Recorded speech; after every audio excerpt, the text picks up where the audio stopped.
우리가 함께 볼 말씀은 요한복음 3장 22절에서 30절 말씀 같이 보겠습니다. 요한복음 3장 22절에서 30절 말씀 교독합니다. 제가 먼저 22절 말씀 읽겠습니다. 그 후에 예수께서 제자들과 유대 땅으로 가서 거기 함께 유하시며 세례를 베푸시더라.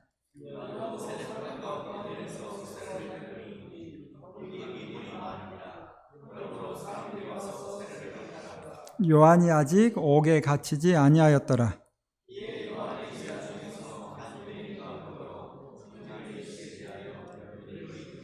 그들이 요한에게 가서 이르되 랍비여, 선생님과 함께 요단강 저편에 있던 이 곧 선생님이 증언하시던 이가 세례를 베풀매 사람이 다 그에게로 가더이다.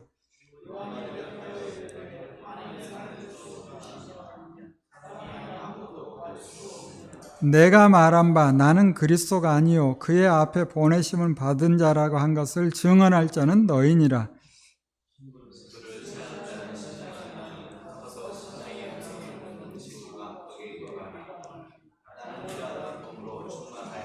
같이 읽습니다. 그는 흥하여야 하겠고 나는 쇠하여야 하리라 하니라. 아멘. 기도합니다. 하나님, 함께 주의 말씀 봅니다. 기록된 말씀을 통하여 주님의 뜻을 밝게 알게 하시고 주님의 뜻을 따라 살아가는 우리 모두 되게 하옵소서.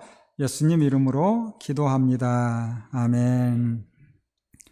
우리는 지난 시간에 니고데모를 향한 주님의 말씀, 하나님이 세상을 이처럼 사랑하사 독생자를 주셨으니 이는 그를 믿는 자마다 멸망하지 않고 영원한 생명을 얻는다라는 진리의 말씀을 들었습니다. 니고데모가 먼저 들은 말씀이죠. 과연 니고데모는 이 말씀을 듣고 주님을 믿었을까? 요한복음에 보면 니고데모가 세 곳에 등장합니다. 요한복음 3장에 등장했죠. 그리고 7장과 19장에도 등장하는데, 요한복음 7장에서는 바리새인들이 예수님을 잡으려 할 때 니고데모가 변호를 해주죠. 그리고 요한복음 19장에서는 주님이 십자가에 달려 죽으신 후 니고데모는 모략의 침향을 섞은 것을 가져와 애도하는 것을 볼 때 아마도 니고데모는 주님의 말씀을 듣고 마음에 새기지 않았을까. 하나님께서 세상을 이처럼 사랑하시어 예수 그리스도를 보내셨고 예수 그리스도를 믿는 사람 누구나 영원한 생명을 얻게 되는 복된 소식, 밤중에 니고데모에게 하신 말씀이지만 사도 요한은 이 중요한 말씀을 기억하고 기록하여 니고데모만 아니라 온 인류를 향한, 그리고 오늘 우리를 향한 주님의 말씀입니다. 이어지는 22절부터 30절까지는 세례 요한이 순교하기 전 마지막 그리스도가 어떤 분인지 증언한 내용이 나오는데, 우리 22절, 23절 말씀을 같이 한번 읽어봅니다. 시작. 그 후에 예수께서 제자들과 유대 땅으로 가서 거기에 함께 유하시며 세례를 베푸시더라. 요한도 살렘 가까운 에논에서 세례를 베푸니 거기 물이 많음이라. 그러므로 사람들이 와서 세례를 받더라. 이제 예수님의 세례와 요한의 세례로 나눠지는 것을 볼 수 있죠. 그렇다면 예수님께서 직접 세례를 베푸셨을까? 4장 2절을 보면 예수께서 친히 세례를 베푸신 것이 아니라 제자들이 베푼 것이다 라고 기록하고 있죠. 그래서 예수께서 제자들과 함께 유하시며 세례를 베풀었으나 예수님께서 직접 베푸신 것이 아니라 예수님의 제자들이 세례를 베풀었죠. 예수님의 제자 중에는 우리가 아는 것처럼 세례를 베풀던 세례 요한의 제자들이 여럿 있었죠. 그들이 예수님을 따라다니며 세례 요한이 베풀던 세례를 베풀었고, 역시 세례 요한도 아직 옥에 갇히기 전이기에 세례를 베풀고 있는, 그래서 어떤 사람들은 예수님에게로 또 어떤 사람들은 요한에게로 가서 세례를 받죠. 물론 양쪽 다 가는 사람도 있었을지 몰라요. 이때 이제 요한의 제자들과 어떤 유대 사람과 정결 예법을 두고 논쟁을 벌이기 시작하는데 어떤 논쟁인지는 기록하지 않습니다. 대신 이어지는 말씀을 볼 때 아마도 예수님의 세례와 요한의 세례 중 누구의 세례가 더 옳은 것인가? 어디에 가서 세례를 받아야 되는가? 이런 논쟁이 아니었을까? 그러다 보니 이 세례 요한의 제자들은 그 불편한 마음을 가지고 와서 요한에게 선생님과 함께 있었고 선생님이 증언했던 그 사람이 세례를 주자 사람들이 다 그 사람에게로 몰려갑니다 라고 이야기를 해요. 그 사람이 누구예요? 예수님이죠. 그래서 그냥 쉽게 사람들이 예수에게로 갑니다 라고 말하면 쉬울 텐데 요한의 제자들은 예수가 선생님께 찾아온 것과 선생님이 높여준 것을 부각시키죠. 그리고 사람들이 그들에게 몰려가고 있으니 못마땅한 거예요. 요한을 존경하며 그를 따르던 제자들은 많은 사람들이 자신들이 존경하는 요한에게 나와 세례를 받기 원하지만 오히려 예수님의 등장으로 사람들의 관심은 예수님께 쏠리고 심지어 함께 요한을 따르던 일부 제자들까지 예수님의 제자가 되었으니 불편할 거예요. 그래서 한마디 해달라라고 하는데 세례 요한은 자기를 따르고 있는 제자들이 듣기 좋아하는 말을 하지 않습니다. 진리를 전하는 거죠. 이미 했던 말이긴 한데 나는 그리스도가 아니라 그분보다 앞서서 보내심을 받은 사람일 뿐이다. 세례 요한은 자기 제자들에게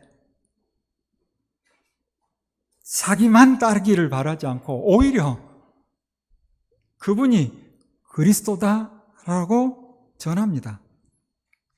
그런데도 세례 요한을 따르던 사람들은 예수님을 따르지 않고 세례 요한이 했던 그 일만 추종하는 그런 사람들이 생겨나요.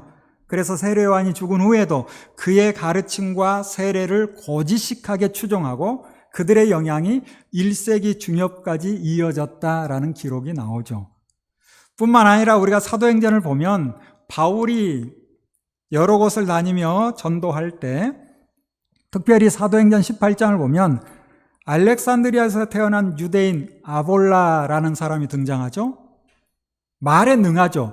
성경에 능통한 사람이에요. 예수님도 알았다고 성경 기록해요. 그렇지만 요한의 세례밖에 알지 못하였다라는 기록을 사도행전 18장 24절에 기록합니다.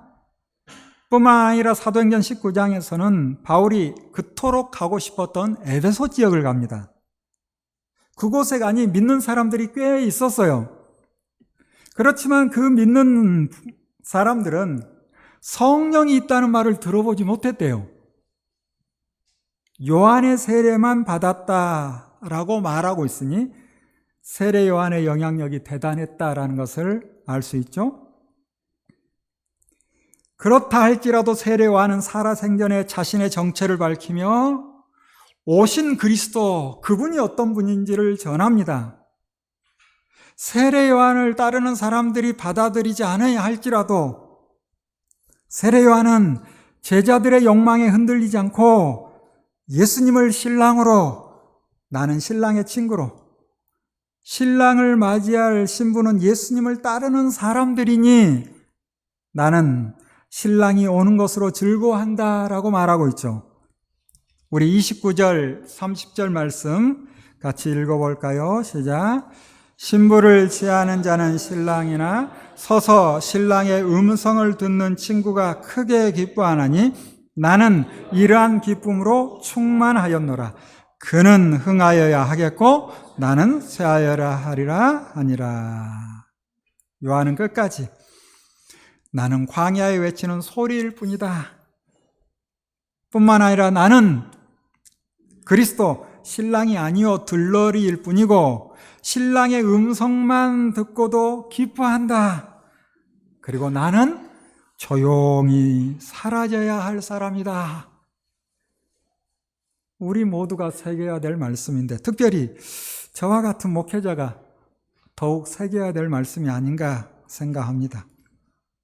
그리고 31절부터는 요한복음을 기록하는 사도 요한이 예수님이 어떤 분인지 다시 소개하고 있는데, 우리 31절, 32절도 같이 읽어봅니다. 시작.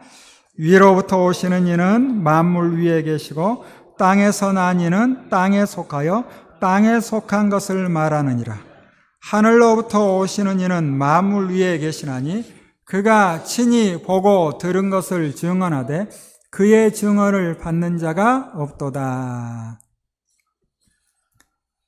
요한복음을 기록하고 있는 사도 요한, 그는 원래 세례 요한의 제자였었죠. 그러나 주님을 만난 후 예수 그리스도가 어떤 분인지를 끊임없이 소개하고 있어요. 하나님의 아들이신 예수 그리스도는 위에서 오신 분이며 모든 것 위에 계시며 본 것과 들은 것을 증언하지만 땅에서 난 사람은 땅에 속하여 땅의 것을 말하며 하나님의 아들이신 예수 그리스도의 증언을 받아들이지 않는다라고 말하죠. 그렇지만 하나님의 아들이신 예수 그리스도의 증언을 받아들이는 사람, 예수 그리스도를 믿는 사람에게는 영원한 생명이 있고 믿지 못하는 사람은 영원한 생명을 얻지 못할 것이다 말합니다.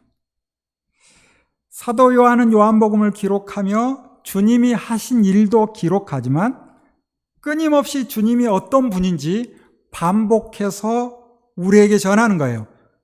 결국 그분은 하나님의 아들이시며 그분을 믿는 사람에게 영원한 생명이 있다 선포합니다. 그리고 이어지는 4장에서는 유대 지역에서 예수님의 인기가 많아졌다는 것을 바리새파 사람들이 알게 되고 예수님도 바리새파 사람들의 관심 가운데 더 이상 그 지역에 있을 수 없겠다 싶어서 이제 그 지역을 떠날 필요를 느껴 갈릴리로 가는 길, 그 길에 사마리아를 잠깐 들리죠. 우리 4장 5절 6절 같이 한번 읽어볼까요? 시작. 사마리아에 있는 수가라 하는 동네에 이르시니 야곱이 그 아들 요셉에게 준 땅이 가깝고 거기 또 야곱의 우물이 있더라. 예수께서 길 가시다가 피곤하여 우물 곁에 그대로 앉으시니 때가 6시쯤 되었더라. 주님께서 유대 땅에서 갈릴리로 가시면서 사마리아를 통과하겠다라고 하시죠. 아주 특별한 경우예요. 당시 유대인들은 갈릴리 지역에서 유대 땅으로 올 때도 사마리아를 통과하지 않고 요단강 건너가서 아래쪽으로 내려와 다시 요단강을 건너서 유대 땅으로 오죠. 마찬가지 유대 땅에서 갈릴리로 갈 때도 똑같이 요단강을 건너가서 북쪽으로 올라가서 다시 요단강을 건너가서 갈릴리 지역으로 가는 이런 행동을 합니다. 독특하죠. 왜 그래요? 몇 차례 말씀드린 것처럼 주전 722년 북이스라엘의 수도였던 사마리아, 아수르의 침략을 당해 많은 사람들이 포로로 끌려가죠. 뿐만 아니라 아수르에서는 다시는 반역을 하지 못하게 자기들이 다스리던 그 지역 사람들을 사마리아 지역으로 이주시켜요. 그래서 자연스럽게 사마리아 지역이 이방인들이 사는 땅이 되고 맙니다. 이런 일로 인해 남쪽 유다 땅이나 오히려 북쪽 갈릴리 지역에서도 똑같이 이 사마리아 지역은 이방 사람들이 사는 이방 땅, 이런 의식이 생기는 거예요. 남유다도 주전 586년 바벨론에 침략당하고 예루살렘에 있던 솔로몬 성전이 파괴되죠. 그리고 주전 536년 바벨론에서 돌아온 유대인들은 예루살렘에 다시 성전을 재건합니다. 이때 사마리아 사람들이 함께하자라고 올 때 그들의 동참을 허락하지 않죠. 그래서 남쪽 유대인들이 주전 516년에 제2성전 수룹바벨 성전을 재건합니다. 그러자 북쪽 사마리아 사람들도 약 200년 후 주전 322년에 사마리아 지역 세겜에 있는 그리심산에 성전을 짓고 거기서 제사를 지내는 거예요. 이렇게 주전 700년경부터 이어진 지역 갈등으로 인해 이스라엘 땅의 남쪽 유대와 북쪽 갈릴리 사람들은 중간에 끼어 있는 사마리아 지역을 통과하지 않는, 그렇지만 예수님께서는 굳이 사마리아 지역을 가겠다 하시죠. 이유가 있겠죠. 그리고 사마리아의 수가라는 마을에 야곱의 우물 곁에 앉았는데 그때가 몇 시쯤 되었다? 6시쯤 되었다. 성경은 기록합니다. 이 6시가 새벽일까? 오후일까? 오후겠죠. 그런데 이 6시가 로마식 6시일까? 아니면 유대인의 시간 개념의 6시일까? 로마식으로 하면 오후 6시예요. 그러나 유대인의 시간 개념으로 하면 낮 12시가 됩니다. 요한복음의 시간은 로마에서 에베소 지역, 헬라 지역에서 기록했기 때문에 로마식 시간이다라고 주장하는 사람들도 있어요.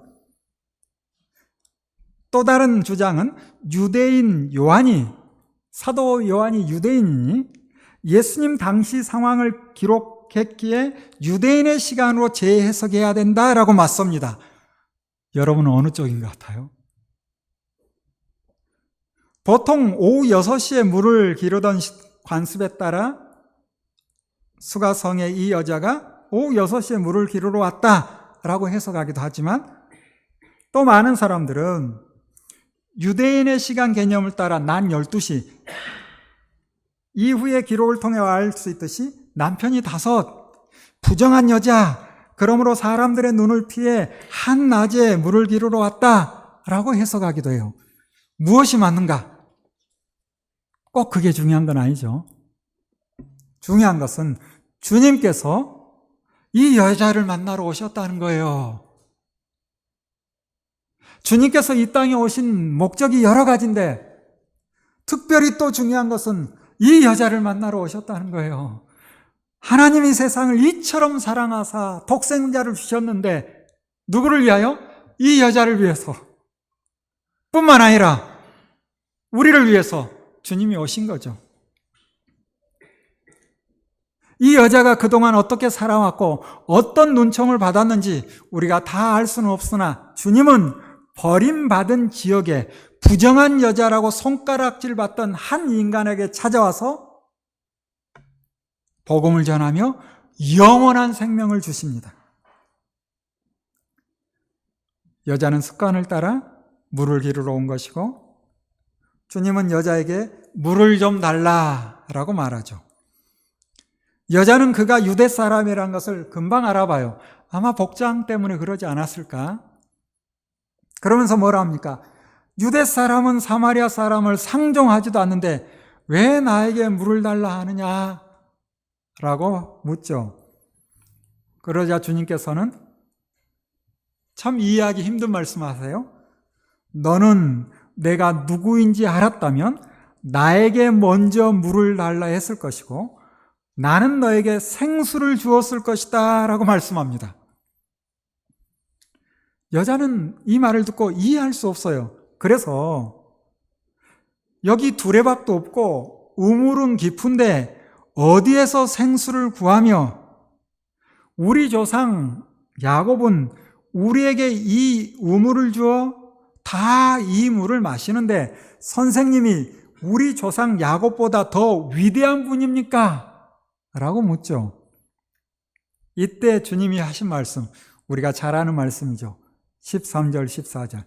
우리 다 같이 함께 읽어볼까요? 시작. 예수께서 대답하여 이르시되 이 물을 마시는 자마다 다시 목마르려니와 내가 주는 물을 마시는 자는 영원히 목마르지 아니하리니 내가 주는 물은 그 속에서 영생하도록 솟아나는 샘물이 되리라. 주님은 야곱이 판 이 우물은 일시적으로 목을 죽이지만 내가 주는 물은 영원히 목마르지 않을 거라 말씀합니다. 여러분, 이 물을 마셨나요? 영원히 목마르지 않는. 사람이 주님 앞에 나오는 이유가 여러 가지죠. 여러분은 아닐 텐데 더러는 자신의 필요만 채우고자 나오는 사람이 있어요.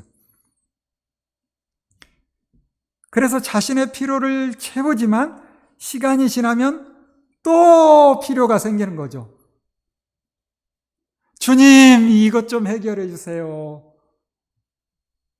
주님이 해결해 주시죠. 그런데 시간이 지나면 또 갈급해져요. 물을 마시고 시간이 지나면 다시 목마른 것과 같이 내 필요만 채우려 하면 계속해서 갈급해요. 그러나 주님을 바르게 알면, 진리를 바르게 알면 영원히 목마르지 않습니다. 오랫동안 신앙생활을 하면서도 여전히 뭔가 부족하고 채워지지 않는 것이 있다면 영생하도록 솟아나는 샘물, 내가 경험했는가 돌아볼 필요가 있는 거죠. 일생에 한 번 완전한 전환이 되면 그때부터는 신앙생활이 쉬워지는 거예요. 내 목적을 이루기 위해 주님 앞에 나오는 것이 아니라 나를 만드신 주님, 만들어진 목적을 따라 살겠다라고 다짐하면 주님께서 우리에게 필요한 것들을 채워주시는 은혜를 누리게 됩니다. 여기 사마리아 여자는 아직 주님을 잘 모르고 자기 생각만 말하는데, 그런 물을 나에게 주어 내가 목마르지 않고 다시 물을 기르러 오지 않게 해달라. 그런 물이 있으면 나에게 주시고 다시는 물을 기르러 오지 않게 해달라. 빈정대며 하는 말인지 정말 그런 물이 있다면 달라는 건지 알 수는 없지만 여전히 현실의 문제만 해결하고 싶은 그런 마음이죠. 이때 주님께서 이 여자에게 어떤 말씀을 하시는가? 아마도 이 여자는 아는 사람은 어쩔 수 없이 알고 있겠지만 절대 드러내기 싫은, 남들이 알아서는 안 되는 그런 부끄러운 그 일이 있었죠. 그걸 주님께서 들춰냅니다. 뭐라 합니까? 먼저 너의 남편을 불러오라 하죠. 그러자 여자가 뭐라고 이야기합니까? 나에게 남편이 없다라고 이야기해요. 이때 주님께서 뭐라고 해요? 너의 말이 옳다라고 하시더니 그 다음 말 뭐라 합니까? 너에게 남편 5이 있었으나 지금 살고 있는 남자도 뭐라고 그래요? 너의 남편이 아니니. 지금 살고 있는 남자가 있대요. 근데 너의 남편이 아니래요. 그러니 너의 말이 맞대요.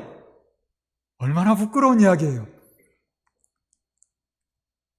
보통 여자가 한 남편만, 또 남자도 마찬가지 그래야죠.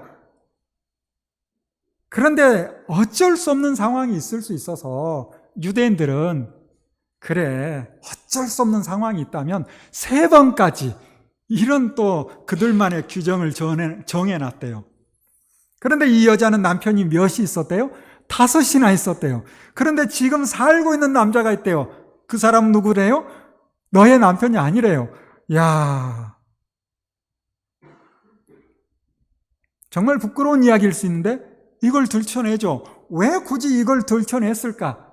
뭔가 깨달음을 주고 싶었던 거죠. 이 말을 들은 여자는 어떤 반응을 합니까? 어떻게 알았어? 그러지 않고 오히려 주님을 선지자라고 말합니다. 그러면서 예배 장소에 대한 질문을 해요. 참 이 대화를 보면 좀 독특해요. 그래서 어떤 성경 해석하는 분은 그렇게 해석이 돼요. 남편 이야기가 아니고 섬기는 시인, 예배 장소를 이야기하니까 근데 정말 그런가? 기록된 대로 보는 게 우선이라고 봐요. 자, 당시 어떤 일이 있습니까? 유대인들은 어디에서 예배를 드려요? 예루살렘 성전에서 예배를 드리죠. 그러나 사마리아 사람들은 그리심산에서 예배하죠. 이렇게 예배해야 된다고 하는데 당신은 선지자 같은데 이거 어떻게 생각합니까? 라는 거죠. 이때 주님께서 예배 장소가 중요한 것이 아니다 라고 말씀하시죠. 우리 23절, 24절을 같이 한번 읽어볼까요? 시작. 아버지께 참되게 예배하는 자들은 영과 진리로 예배할 때가 오나니 곧 이때라. 아버지께서는 자기에게 이렇게 예배하는 자들을 찾으시니라. 하나님은 영이시니 예배하는 자가 영과 진리로 예배할지니라. 장소가 중요한 것이 아니라 영과 진리로 예배하는, 예배의 대상이 누구인지 바르게 알고 영과 진리로 예배하라 라고 말씀합니다. 그들은 예루살렘의 성전 모이기만 하면 된다. 사마리아 사람은 그리심산에 있는 성전에 모이기만 하면 된다 라고 생각했을 거예요. 그 장소에 모이는 게 중요한 게 아니라는 거예요. 영과 진리로. 개역 개정 이전에는 신령과 진정으로. 여러분, 신령과 진정으로 드리는 예배가 뭐예요? 영과 진리로 예배한다는 게 과연 뭘까요? 집중하는 거? 졸지 않는 거? 딴 생각하지 않는 거? 물론 그럴 수도 있어요. 그렇다고 해서 영과 진리로 예배한 걸까요? 영과 진리로 예배한다는 것은 예배의 대상이신, 예배를 받으신 그분이 누군지를 바르게 인식하고 드리는 예배예요. 성부, 성자, 성령 하나님에 대한 바른 인식과 확신 속에서 예배하는 것을 말합니다. 우리가 믿는 그분이 누구인지 알고 예배하는 거예요. 습관적으로 앉아있는 것이 아니라. 그래서 우리가 매일 고백하는 신앙 고백, 얼마나 중요한지 몰라요. 그 고백이 뭡니까? 태초에 천지를 만드신 성부 하나님, 내가 그분을 믿습니다 라고 고백하는 거잖아요. 나를 위하여, 우리의 죄를 위해서 죽으신 성자 하나님, 내가 그분을 믿습니다 고백하며 예배하잖아요. 오늘도 우리와 함께 하시는 성령 하나님, 내가 그분을 믿고 성령 하나님의 인도하심 따라 살아가겠습니다 라고 고백하며 드리는 예배, 우리의 예배를 받으시는 삼위일체 하나님을 믿음으로 고백하며 드리는 예배, 이것이 바로 영과 진리로 드리는 예배입니다. 이 말을 들은 여자는 그리스도라고 하는 메시아가 오실 것을 알고 있고 그가 오시면 우리에게 모든 것을 알려주실 겁니다 라고 하자 주님께서 그 여자에게 너에게 말하고 있는 내가 그다, 내가 바로 그리스도다 라고 말합니다. 요한은 참 많은 것을 생략하고 그냥 지나가는 것 같아요. 이 말을 들은 여자는 물동이를 버려두고 동네로 들어가 사람들에게 와서 보라, 내가 그리스도를 만났다라고 외쳤다라고 기록하죠. 예수님께서 이 말씀을 하셨을 때 여자의 감격, 표정, 어떤 말, 고백 아마 있었을 것 같은데, 주님을 만난 이 여자가 그 기쁨을 주체하지 못하고 사람들에게 뛰쳐가는 거예요.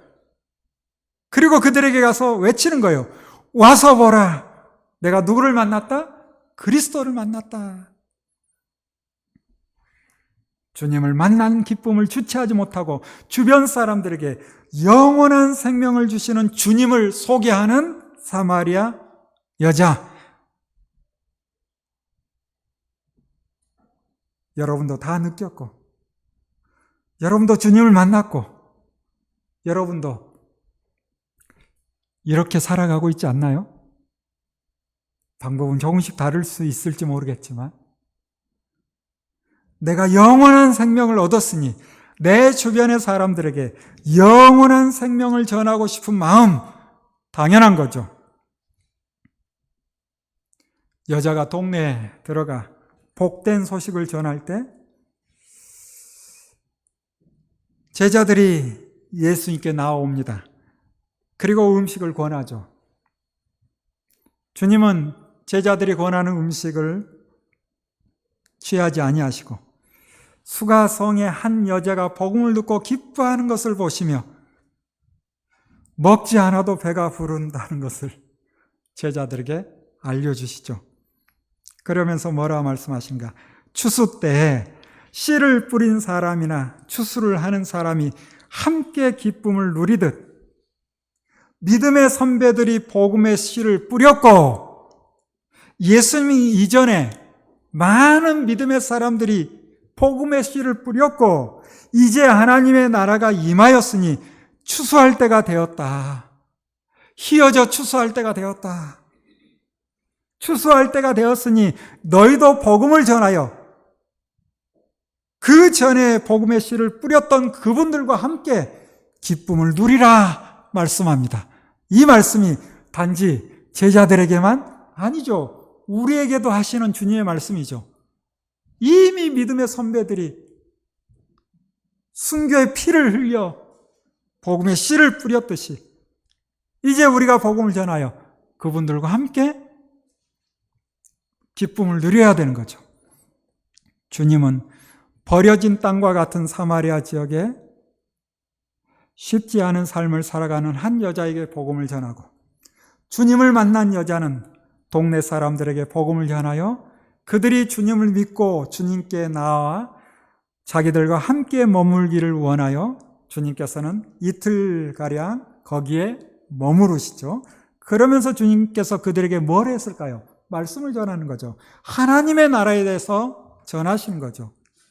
그러자 더 많은 사람들이 주님의 말씀을 듣고 믿게 되는데 우리 42절 말씀을 같이 읽어볼까요? 42절 시작. 그 여자에게 말하되 이제 우리가 믿는 것은 내 말로 인함이 아니니 이는 우리가 친히 듣고 그가 참으로 세상의 구주신 줄 알미라 하였더라. 너의 말을 통해서만이 아니라 우리가 친히 주님을 만났다. 세례 요한이 제자들에게 또 많은 사람에게 나는 그리스도가 아니고 오신 그분이 그리스도요. 세상 죄를 지고 가는 어린 양 그리스도다 하며 많은 사람을 예수님께로 그래서 그들이 주님을 만났듯 처음에는 여자의 말을 듣고 예수님께 왔으나 주님의 말씀을 들으니 더욱 믿음이 확고해졌다라고 고백하는 거죠. 사랑하는 여러분, 내가 복음을 받아들이면 나를 통해 또 다른 사람이 복음을 받아들이게 되고 더 많은 사람들이 영원한 생명을 얻게 됩니다. 우리를 먼저 부르신 이유가 여기에 있죠. 우리에게 주어진 영원한 생명, 또 다른 사람에게 전하며 살아가는 우리 모두 되기를 바랍니다. 기도하겠습니다. 주님이 하시는 놀라운 일을 함께 들여다봅니다. 먼저 부르시고 부름받은 그를 통하여 또 다른 사람들이 주님 앞에 나오는, 그리하여 하나님의 나라가 확장되어져 가는 하나님의 놀라운 꿈, 그 꿈이 오늘 우리를 통하여 확장되어져 가길 바라는데 우리는 어떤 마음으로 어떤 삶을 살아가는지 우리 자신을 돌아보며 주님의 뜻을, 주님이 기뻐하시는 일에 함께 동참하는 우리 모두 되게 하옵소서. 예수님 이름으로 기도합니다. 아멘.